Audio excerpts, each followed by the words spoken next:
오늘 우리에게 주시는 하나님의 말씀 마가복음 11장 17절 말씀입니다. 이에 가르쳐 이르시되 기록된 바 내 집은 만민이 기도하는 집이라 칭함을 받으리라고 하지 아니하였느냐. 너희는 강도의 소굴을 만들었도다 하시매. 아멘. 아멘.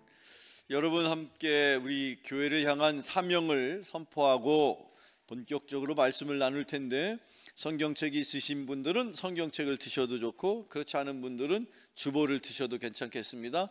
자, 드림교회 사명 선언. 우리는 세상을 향한 하나님의 꿈을 위해 예배와 교육을 기초로 선교를 지향한다. 아멘. 사랑하는 성도 여러분, 저와 여러분을 향하신 하나님의 꿈이 있습니다. 그 영혼권의 꿈을 위해 저와 여러분을 통해서 하나님이 일하실 수 있도록 저와 여러분은 먼저 예배자가 되어야 합니다. 그리고 교육을 통해서 예수 그리스도의 제자가 되어야 합니다. 그리고 땅끝까지 이르러 주님이 우리에게 맡겨주신 복음을 들고 세상을 향하여 여전히 믿지 않는 자들에게 예수 그리스도의 사랑을 증거할 수 있는 선교의 사명을 감당하는 여러분 되기를 축원합니다. 오늘 저와 여러분에게는 그런 사명이 있습니다. 오늘 이 시간에 저와 여러분을 하나님께서 예배자로 먼저 찾으셨습니다. 하나님은 마지막 때에 영과 진리로 예배하는 자를 찾으신다. 이 마지막 때에 저와 여러분이 살고 있는 이 시대가 마지막 때입니다. 그런데 이 마지막 때에 하나님께서 당신의 전으로 부르시는 데에는 분명한 이유가 있어요. 그 첫 번째는 여러분을 통해서 하나님께서 예배를 받으십니다. 그 예배를 받으신 하나님께서 기뻐하시고, 그 예배 중에 오늘도 우리 예배 중에 대표하신 장로님께서 우리 전체 회중을 대표로 기도해 주셨습니다. 사랑하는 성도 여러분, 이 예배 중에 비록 시간적으로야 짧은 순서겠습니다만 얼마나 중요한 순서입니까? 그 대표로 하는 기도를 하나님이 낱낱이 듣고 계십니다. 뿐만 아니라 오늘 이 본문 중에, 여러분 오늘 본문의 제목이 무엇입니까? 기도하면 받으실 수 있습니다. 기도하면 받으실 수 있을 뿐만 아니라 받으셔야 됩니다. 그걸 받지 않고 가면 예배 드리러 와서 그냥 가는 거예요. 기왕에 여러분들이 시간과 또 삶을 헌신해서 하나님 앞에 오셨잖아요. 그 분명한 이유가 있잖아요. 그러면 이 예배를 통해서 하나님이 여러분에게 주실 걸 제대로 받으셔야 여러분이 또 한 주간의 삶을 은혜 가운데 살 수 있음을 여러분 명심하시기를 축원합니다. 예수님은 일찍이 3번에 걸쳐서 예루살렘 성에 가셔서 예배를, 즉 제사를 드리는 그런 모습으로 성경에 기록되어 있어요. 그래서 성경의 학자들은 예수님의 공생의 기간을 3년으로 추정하는 거예요. 왜? 1년에 유대인들이 꼭 한 번은 꼭 가서 예배 드려야 하는, 제사 드려야 하는 풍습이 있잖아요. 유월절 같은 그런 풍습에는 꼭 다른 일을 다 제쳐서라도 한 번은 예루살렘에 가서 예물을 통해서 제사를 드리도록 돼 있단 말이죠. 그런데 그것을 3번에 걸쳐서 하시는데 유독 그때그때마다 이런저런 여러 가지 일들을 기록하고 있는데, 그 중에서 오늘은 이 마가복음 11장에서 예수님이 당시 성전 주변을 어지럽히고 있었던 장사하는 사람들, 양을 팔아요, 또 비둘기를 팔아요, 심지어 동전을 바꿔주고 있어요. 왜 그런 일들이 일어났을까? 여호와 하나님 앞에 제사 드리려면 제물이 있어야 되잖아요. 근데 그 제물은 사실은 흠없고 순전하고 온전한 그런 양이든지 비둘기든지 심지어 소를 하나님께 드리도록, 그 제물로 바치도록 그렇게 율법이 돼 있단 말이죠. 그런데 그렇게 흠이 없고 순전한 제물을 준비해서 먼 고향으로부터 예루살렘까지 오는 게 쉬웠을까요? 어려웠을까요? 어렵죠. 쉽지 않습니다. 성전 가까이 사는 사람이야 얼마든지 그럴 수 있을지 모르겠지만 저 멀리 북쪽에 살든지 남쪽에 살든지 멀리 고향이 멀리 떨어져 있는 곳에서부터 그 제사 제물을 이동시켜야 된다면 쉽지 않습니다. 그러다 보니까 성전 주변에는 양이라든지 비둘기를 파는 장사꾼들이 있었다는 거예요. 뭐 멀리서부터 그걸 가지고 오냐, 여기 그냥 성전 가까운 데서 그거 돈 주고 사가지고 그리고 마치 집에서부터 끌고 온 것인 양 제사장에게 드리면 되잖아. 맞아. 그러면 참 편하겠다. 그러면서 점점점 그러다 보니 장사꾼들은 옛날이나 지금이나 어떤 마음일까요?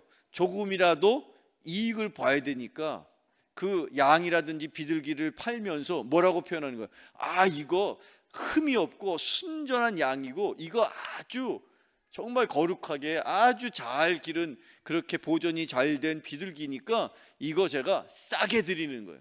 거저 드리는 거예요. 남는 거 하나도 없어요. 어디서 들어본 얘기 같죠? 그러고선 팔았다는 거예요. 심지어 그 한쪽에서는 또 어떤 일이 있었는지 아십니까? 이스라엘 백성들이 일상적으로 쓰는 통용되는 돈이 있어요. 그게 로마 화폐란 말이죠.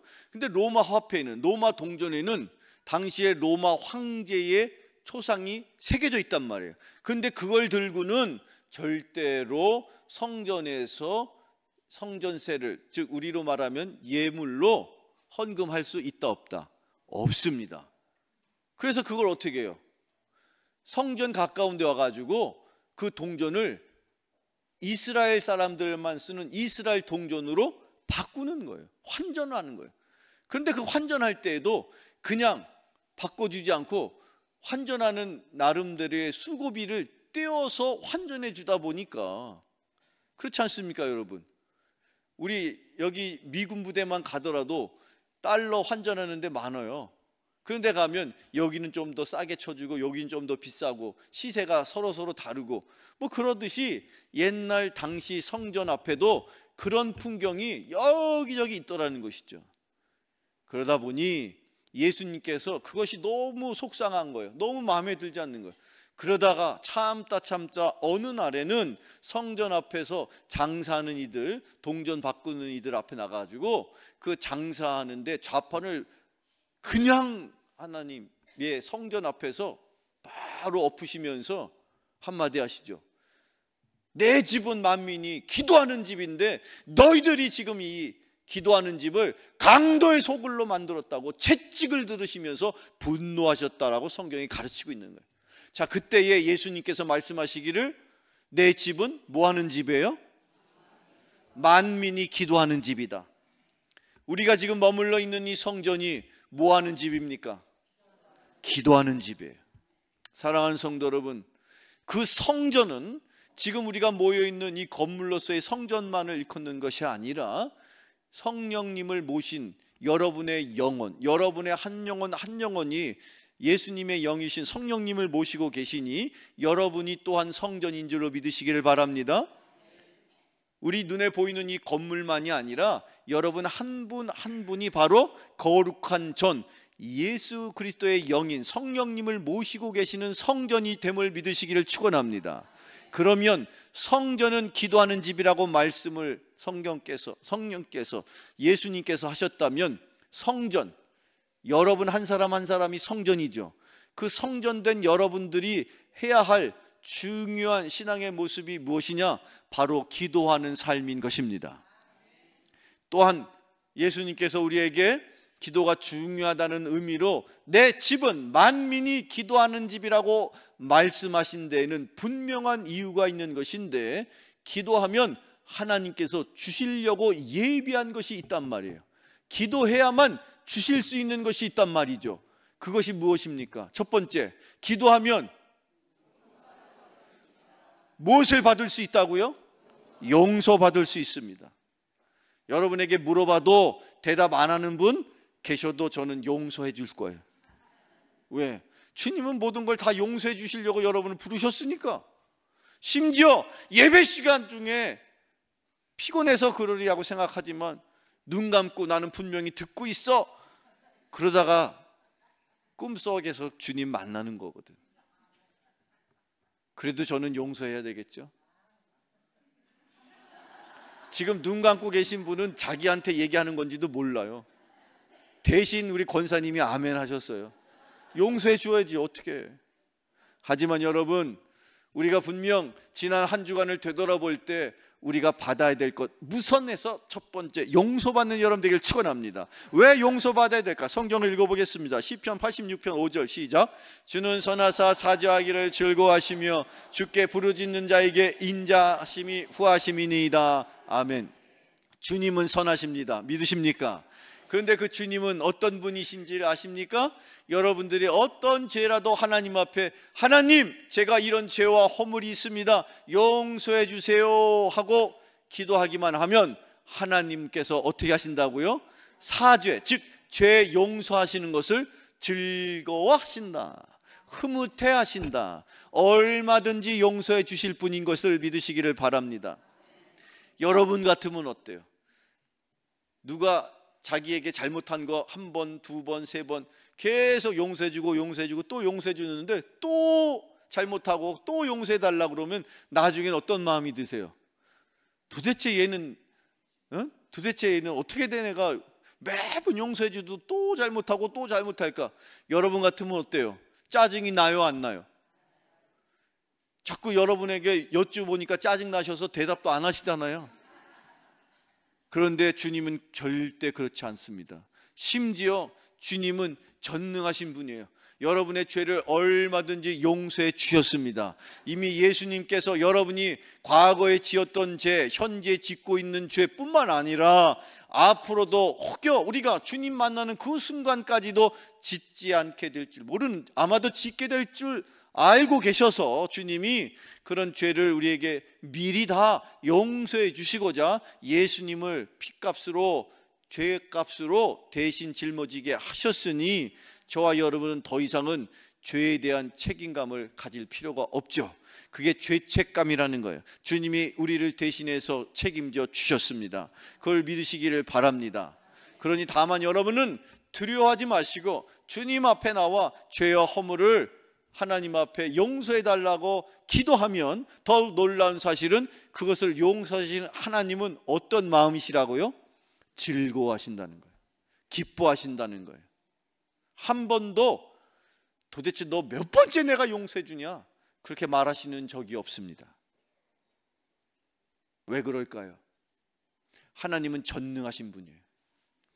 여러분이 수십 번, 수백 번, 수천 번 아니라 수만 번이라도 찾아가서 죄를 용서하셔도 주님은 한 번도 거절하지 않고 그때마다 하나님은 기뻐하시는 마음으로 우리의 죄를 용서하실 분인 것을 믿으시기를 축원합니다.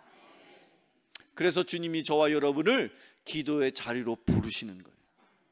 또한 우리가 용서할 때에 우리가 용서를 먼저 구한 그런 마음을 하나님이 아시기 때문에 성경에 이렇게 말하고 있는데, 에베소 4장 32절을 읽어보면, 같이 읽어봐요. 시작.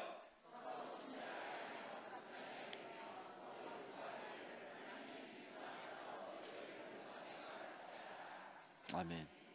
불쌍히 여기며 서로 용서하라, 그렇게 표현되어 있죠. 여러분이 먼저 하나님 앞에 설 때 하나님이 여러분을 불쌍히 여기십니다. 그리고 그 불쌍히 여기시는 것은, 그 이유는 우리가 그냥 맨몸으로 나오지 않고 우리가 그리스도 안에 있기 때문에 그렇습니다. 여러분 안에 성령이 계심을 믿으십니까? 또한 우리가 주님 안에, 주님이 우리 안에, 우리와 주님이 하나가 되어서 여기 기록되어 있는 것처럼 그리스도 안에서 우리가 용서를 받는 거예요. 우리를 용서하실 때, 우리를 보실 때에 하나님은 우리가 그냥 보이지 않고 우리를 둘러싸고 계신 누구? 그리스도, 예수 그리스도 안에서 우리가 보인단 말이에요. 그래서 저는 여러분을 볼 때에 그렇게 보이지는 않겠죠. 여러분은 그냥 집사님, 권사님, 장로님, 성도님 그렇게 보이는 거예요. 그런데 하나님은 여러분을 보실 때에 어떻게 보신다고요? 그리스도 안에서 여러분을 보시는 거예요. 그래서 그리스도가 누구십니까? 독생자 하나님의 아들이신데 그 그리스도 안에서 우리를 보시기 때문에 우리를 불쌍히 여기신다는 거예요. 그리고 여러분도 여러분의 어떤 주변에 누구하고의 관계가 불편할지라도 여러분들은 그 누군가를 향하여 불쌍한 마음을 가지십시오. 그럴 때에 용서할 수 있는 거예요. 제가 여러분들 간혹 설교하다가 얼마나 피곤하면 이 시간 저렇게 눈이 스르르 감길까? 제 마음속에 불쌍한 마음이 들잖아요. 용서할 수가 있는 거예요. 그런 마음이 없으면 어떨까요? 지금이라도 내려가서 막 흔들어서 깨우고 싶어. 내가 지금 옛날 중세 유럽에는요, 예배 시간 중에 조는 사람 때문에 긴 막대에다가 솜을 거기다가 묶어가지고 멀리서 졸고 있는 사람을 긴 막대로 푹 찔렀대요. 그렇게 하고 싶은 마음이 굴뚝 같다고. 하지만 그렇게 하면 얼마나 창피하겠어. 서로 민망하잖아. 그러나 여러분, 하나님은 여러분을 그럼에도 불구하고 이 자리로 부르신 것은 여러분이 지난주에 어떤 죄가 있고 어떤 허물이 있을지라도 그것을 당연히 용서해 주실 분이기 때문에 여러분을 부르신 줄로 믿으시기를 축원합니다. 그리고 서로 내가 먼저 용서받았기 때문에 다른 사람도 용서할 수 있는 여러분 되기를 축원합니다. 계속해서 두 번째, 또 우리는 기도할 때 무엇을 받을 수 있나요? 응답받을 수 있습니다. 신약성경 요한복음을 읽어봅시다. 신약성경 요한복음 시작. 너희가 내 이름으로 무엇을 구하든지 내가 행하리니 이는 아버지로 하여금 아들로 말미암아 영광을 받으시게 하려 함이라. 내 이름으로 무엇이든지 내게 행하면 내가 행하리라. 아멘. 하나님은 우리가 기도하면 듣고 계십니다. 그리고 뿐만 아니라 하나님 앞에 우리가 기도할 수 있는 또 다른 근본적인 이유는 우리의 공로가 아니라 예수님의 이름, 예수의 공로를 의지해서 우리가 기도하는 것이에요. 그 예수님께서 말씀하시기를 너희들은 그냥 무작정 기도하는 것이 아니라 내 이름으로 기도하라고 말했어요. 예수님의 이름으로 기도할 때에 놀라운 일이 일어나는데, 여러분이 어떤 내용으로 기도를 하더라도 예수님의 이름으로 마지막에 종교를 해서 예수님의 이름으로 기도합니다 라고 기도를 끝내게 되면 여러분의 모든 기도의 내용이 다 예수님의 이름에 다 필터링되고 통과되게 돼 있어요. 그래서 여러분이 행한 기도 중에서 예수님의 이름에 합당하지 않은 기도는 어떻게 될까요? 걸러지는 거예요. 걸러지는 거예요. 그러고 나서 예수님의 이름에 합당한 기도만 통과.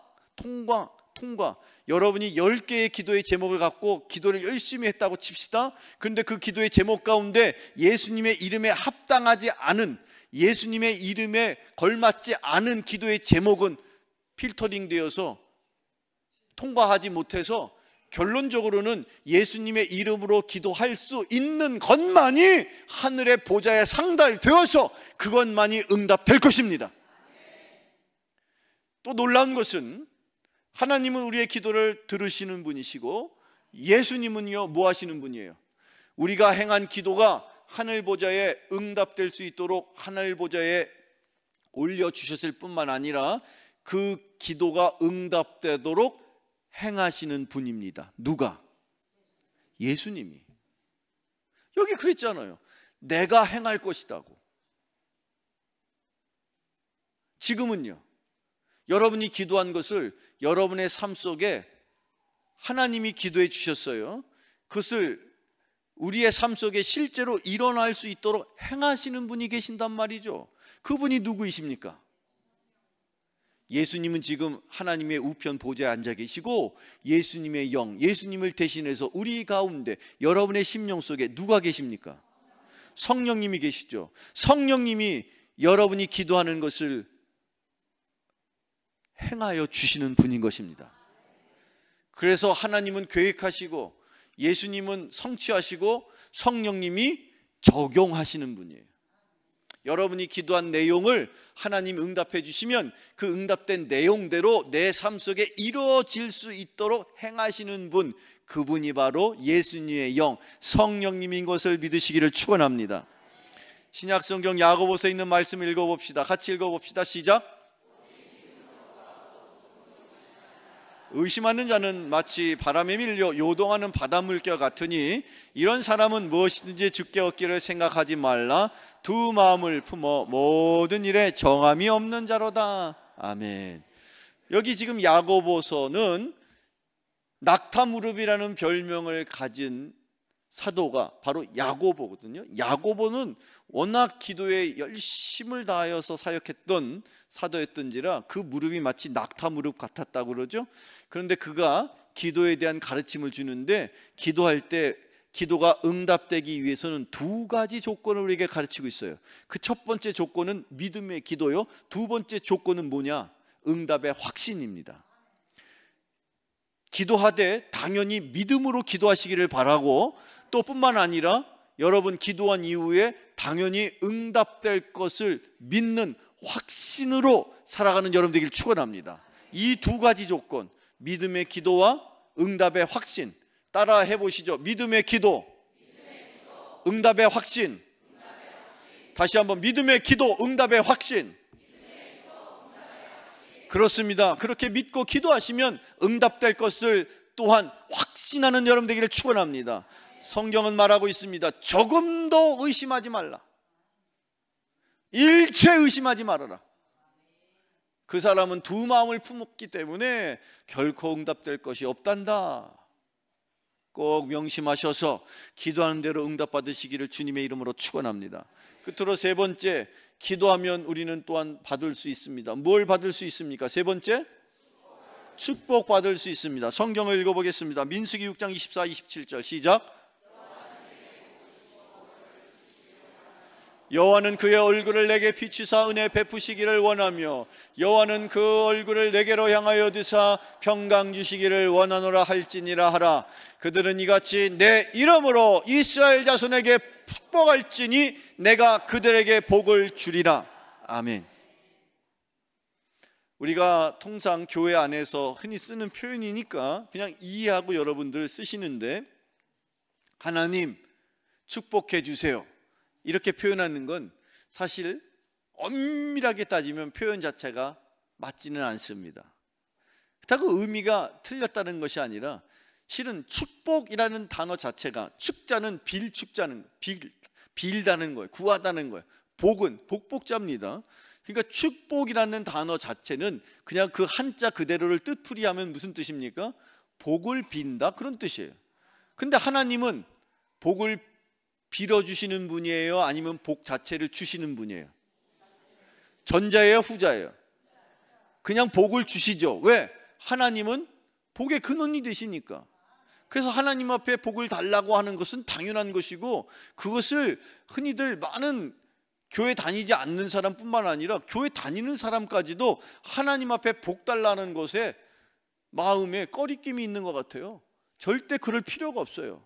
하나님이 당연히 복을 주시는 분이고, 복을 주시는 분 앞에 가서 복을 달라고 하는 것이 왜 잘못된 것입니까? 그런데 개중에는 복을 줄 수 없는 우상에게 가서 복을 달라고 말을 해요. 복을 달라고 손을 싹싹 빌면서 복 주세요, 복 주세요.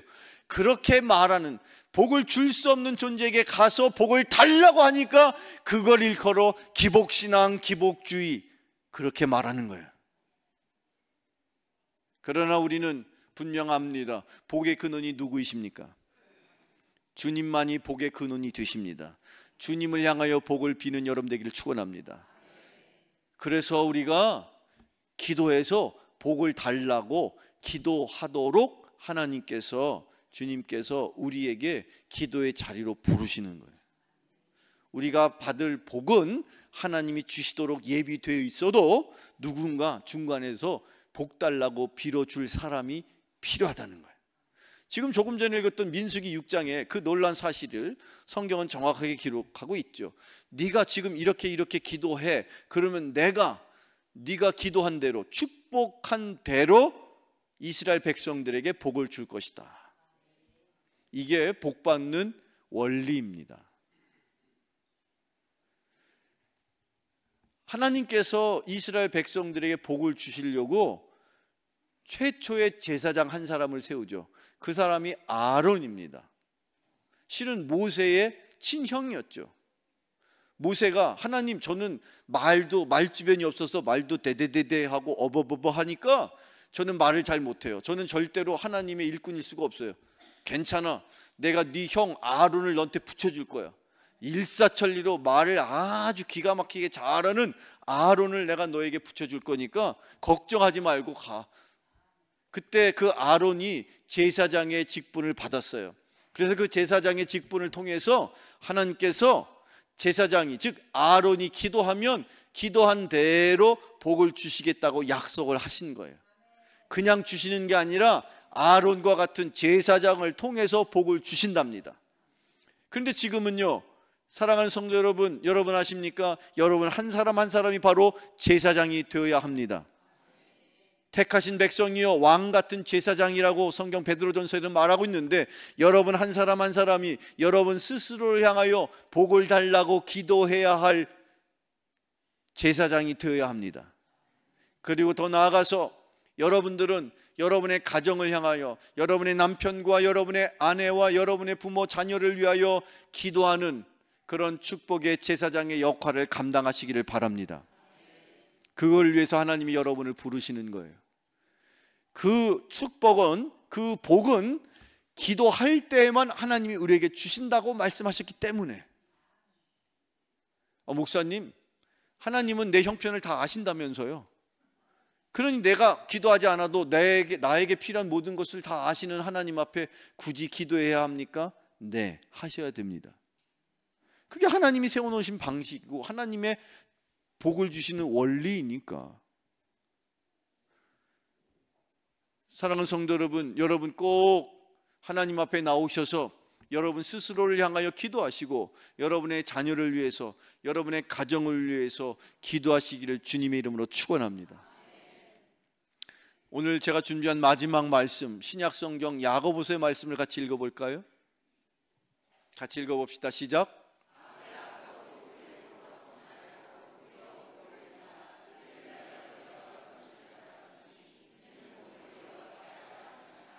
아멘. 복을 빌라, 이 단어를 한자로 바꾸었을 때 표현이 바로 축복이라고 표현하는 거예요. 복을 빌라, 축복해줘라. 사랑하는 남편들이요, 자녀들을 축복해 주시는 그 사명을 놓지 마시기를 축원합니다. 사랑하는 아내들이요, 여러분의 남편과 자녀들을 위하여 복 달라는 기도를 멈추지 마시기를 축원합니다. 여러분의 남편과 여러분의 아내와 여러분의 부모 형제와 여러분의 자녀가 여러분의 기도 때문에 복을 받게 될 것입니다. 여러분이 기도한 대로 하나님은 복을 주시게 되어 있습니다. 여러분이 기도하지 않은 것까지 받기를 원하십니까? 염치가 있어야죠. 하나님은 우리가 기도한 대로 주신다는 거예요. 그리고 그 기도를 이어받도록 하신단 말이에요. 그냥 여러분 명심하셔야 돼요. 하나님은 부모님을 건너뛰어 가지고 자녀에게 복을 주시는 분이 아닙니다. 부모에게 먼저 복을 주시고 그 부모로부터 자녀에게 복을 이어 주시는 거예요. 그러니까 당대에 여러분이 왜 복을 달라고 왜 그렇게 하나님 앞에 빌어야 되느냐? 여러분도 여러분이지만, 여러분 당대에 여러분도 복을 누리셔야 되겠지만, 여러분의 자녀, 여러분 우리 교회 다음 세대, 그 자녀들이 복을 받고 안 받고는 여러분의 기도에 달려 있다는 거예요. 이걸 명심하세요. 이걸 기억하셔야 돼요. 오늘 저와 여러분을 이 자리로 부르신 것은 여러분을 통해서 하나님이, 여러분의 기도를 통해서 하나님이 용서해 주시고 응답해 주시고 복 주시려고 부르셨으니, 여러분 평생토록 기도하는 집에서 만민이 누구라도 남녀노소 할 것 없이 주님 앞에 기도하셔서 하나님의 크신 사랑으로 용서받고 기도한 대로 응답받고 복받는 여러분 되기를 주님의 이름으로 축원합니다. 기도하겠습니다. 거룩하신 하나님, 오늘 말씀을 통하여 주님께서 저희들에게 내 집은 만민이 기도하는 집이라고 말씀하셨습니다. 더불어 기도의 삶을 살아야 분명한 이유를 깨닫게 하심을 감사합니다. 기도할 때 용서받고 기도할 때 응답받고 기도할 때 복받을 줄로 압니다. 주여, 용서받고 응답받고 복받는 인생 살아갈 수 있도록 기도의 삶을 포기하지 않는 저희들이 되게 하여 주시옵소서. 예수님의 이름으로 기도하옵나이다. 아멘.